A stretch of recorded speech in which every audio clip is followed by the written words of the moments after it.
Ekasan, Eku Ojumo, Egbe, Eshu, Egun, Obatala, Oshede.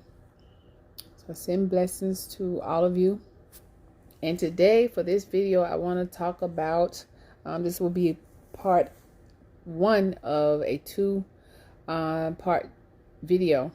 And the topic of this one, or the topic of both, is just the integrity of, or the lack of integrity of, the Awo or the priest, and also on the side of the client, in order to give people individual choices and to give and to protect people from the negative consequences of dealing with people who are not upright and righteous in the Orisa traditional community. And so for part A, I will talk about, I will give the courtesy to the clients on what to look for in an upstanding, righteous priest or priestess, so on and so forth. And with this information, I don't think it matters which tradition, whether it's the Afro-Cuban or Afro-Latino or the West African Orisa tradition. I think that the standards align the same. And so you just want to make sure that you do your research and you observe and take note of whether or not this person has the type of character that would allow for them to guide or to be a model citizen, or to model the culture appropriately for others. If this person have the leadership qualities to be able to guide clients, or guide worshipers, or guide students, guide children, whatever, in the right direction for their own spiritual destiny or their own spiritual path. And so I always like to start with one thing for consideration that people often wonder about: is this priest, priestess, or whatever, is this Awo overcharging me for their services being readings, rituals, medicines, or whatever? Because the cost is always a big concern for some people. And so I will start that by saying a cost is necessary to, even there are many Odu that talk about these are the items that this person needs to give for this ebo, and owo, or money, is often a part of that transaction. So it's neither here or there. We offer a sacrifice owo, money, in exchange for certain blessings from the Orisha, from the deities. And so prices are different. Some priests charge more than others. There are situations where you may not have all of the money or any of the money that you need, and if it is a important situation, or if it is a serious situation or dangerous situation, then hopefully that priest or priestess is upstanding and generous enough or kind enough to perform the necessary rituals to help you. And in that case, if they are kind enough or generous enough to do so, it's always good for when you see the blessings of that ritual to go and offer some type of appeasement of money back to that priest. Because if they're doing it for you at no charge, that means that they are taking it from their own pocket to provide the materials for that ebo. Which gets to my next point, is that materials cost, and they cost more depending on where you are. It depends on what country you're in. It even depends on what city you're in. The materials cost. I know right here where we're located, a goat itself may be $180 just to pay for the goat itself. And so then there's other materials, the gin and etc., whatever those materials are that are needed to perform rituals and so on and so forth. And so it's just to be noticed that there are some supplies and some tools that the diviner or the priest, the Olorisha, will need in order to perform certain duties, prayers, and rituals on behalf of their clients. And so they will charge a certain amount according to that. Other than certain tools and supplies being needed, to listen to someone's problems every day, And a lot of times when people come for divination or they come for spiritual work, they're coming to dump their problems, or they're coming to shed themselves of a certain energy, and that priest or that person takes on that energy or those spirits. And so there are sometimes when some priests need their own mental and emotional therapy or sanity, whether that is through the actual therapy itself, or whether it's from vacationing, whether it's from just going to get a regular massage or just relaxing, or just something to help them to regain or restore their peace and sanity. And so that has to be taken into consideration as to why you would have to compensate someone for taking their time and their energy to listen to your problems. That's just normal in society. A therapist charge, a doctor charges, so it's the same thing, because priests are healers and should be compensated for their work. And there are some priests who are full-time priests, meaning they don't have any other type of income or employment aside from that. And there are some that actually work. And so some may charge you a certain price based on that. Priests who have a full-time job or even a part-time job may not have to rely on the services, the compensation they receive for their services for their to upkeep in household. And so you may find that those Orisa may charge less than some priests that don't take on a job and they decide to be a full-time active priest, and that part of their compensation includes upkeep in their household. And so that's normal. It's just like in some traditions where you have a pastor or head of a religious organization where their salary comes out of the funding that is given to that church or whatever. So it's the same thing, and there's absolutely nothing wrong with it. The bottom line is that these individuals' compensation is in order. And because even though it is spiritual, it is still a profession, and professionals are paid for their time and their duties. Another thing that where it becomes unethical is when it's not, if they are doing the services that they're actually indicating that they're doing, and they're knowledgeable of those services that they're providing.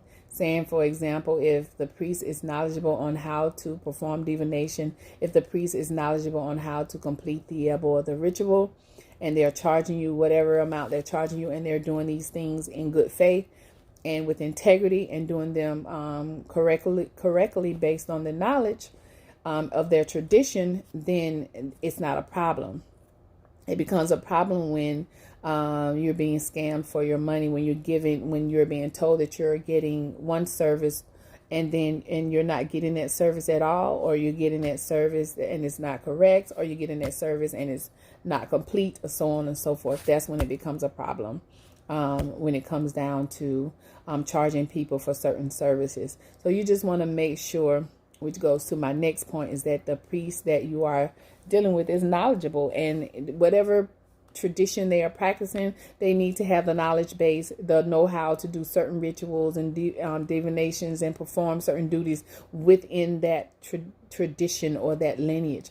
And it just making sure they have the knowledge. And there's one Odu Ifa or Bara Major that talks about how the knowledge of Ifa is the pride of all Ifa students, of all students of Ifa or Rumala. And so it's just important that, again, that knowledge base is there, no matter which tradition or which lineage that they follow. If they have the knowledge and the skill set, that's very important. You want to make sure that the priest or the awo that you're dealing with has that knowledge base. And so the next thing that often comes up is sexual abuse or sexual advances. I hear people talk about or have concerns about priests, male or female, approaching them about sexual relationships or just romantic relationships, and even further, marriage. And where this comes in is that I've heard people complain that a certain priest or priestess may say, they did divination, and divination has revealed that you must marry a priest or a priestess, and then they may even say I don't know if they've asked or they're suggesting that, hey, and I'm the person that, you should marry, or so on and so forth. You have a right to verify that or confirm that through divination. And if you don't feel comfortable asking in front of that person, maybe you can have another priest to confirm that for you. If this is not if this is the person you're supposed to marry, but if this is a person that would be a good person that for you to pursue a relationship, would this relationship last? Would it be advantageous for you? Those are the questions that you would need to ask. What I will say here, sexual advances and sexual abuse is never okay.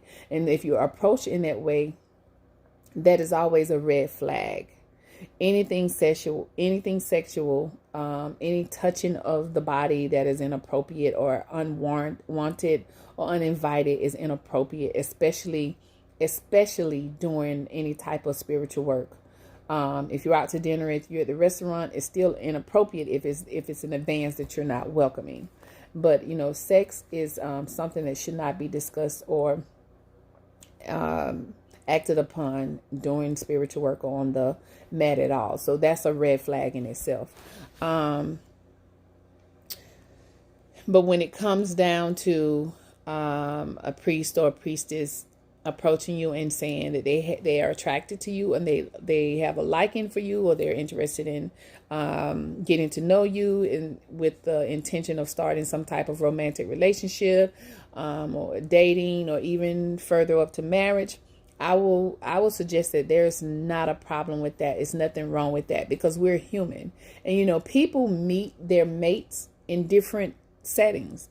And yes, it is quite normal for you to meet your potential mate or future mate in a spiritual setting. And you can be going to a person for spiritual help, and there could be an attraction on both parts. It's absolutely nothing wrong with that. It is not the attraction that is the problem. Is how it is the approach.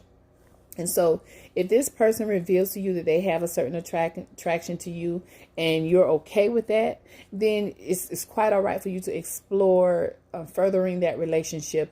And there's a time and a place for everything. As an adults, we have to determine what time and what a place is appropriate to further discuss or interact with that person on that level. So I will leave that there, and I would just say that if someone it shows interest to you, and even if you go and you receive services from this person says something to indicate that they have some type of attraction or they're interested in pursuing a relationship with you, that is not an alarm. That is the time to decide in your mind, is this someone that you're also equally attracted to, and deciding how you're going to go forward with that relationship. But on the other hand, if this person is inappropriate and is sexually inappropriate, then that is a red flag, because that should never happen. All right. And so enough of that. Any type of abuse from a priest, because priests are leaders. They are models. We look up to them for help, to help us get through situations that are often very difficult for us. And so in doing so, we should not be manipulated. We should not be abused verbally or physically or emotionally. So when if anyone is just like in any relationship, if someone is verbally abusing you, and or you're feeling that you're being bullied, called out of your name, or you're being put down verbally, or being made to feel as though you don't have worth, that is a red flag that this person should not be guiding you spiritually.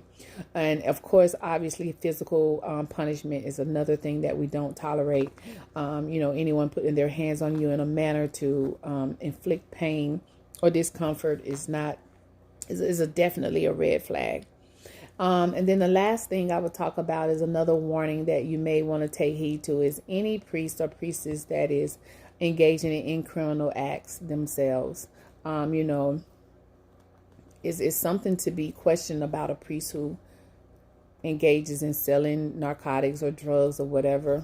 I'm just saying, can't guide people, and then you're breaking the law yourself, or you're a thief, or you're scamming, or you're doing some type of fraudulent thing, or like I said, or you're breaking the law in any type of way, and then you want to become a priest and you continue to do those things. Well, I would question and I would stay away from those type of priest or priestess, because it is very important that to be in this position as a priest. It is a leadership position. It is you are a model citizen. You are a model for the culture. You are a model for society, and you can't model good character or uprightness or being upright if you are doing or committing those type of things. Everybody has a past and everybody makes mistakes. Not everybody chooses a life of crime, but if you come from that, once you decide to be a priest and to guide others, it's time to make a decision to transition and to find another way to support yourself and your family. And so those are the things that I would say initially to be alarmed about when choosing a spiritual guide. Everyone have a blessed day, and I hope this information helps. Thank you.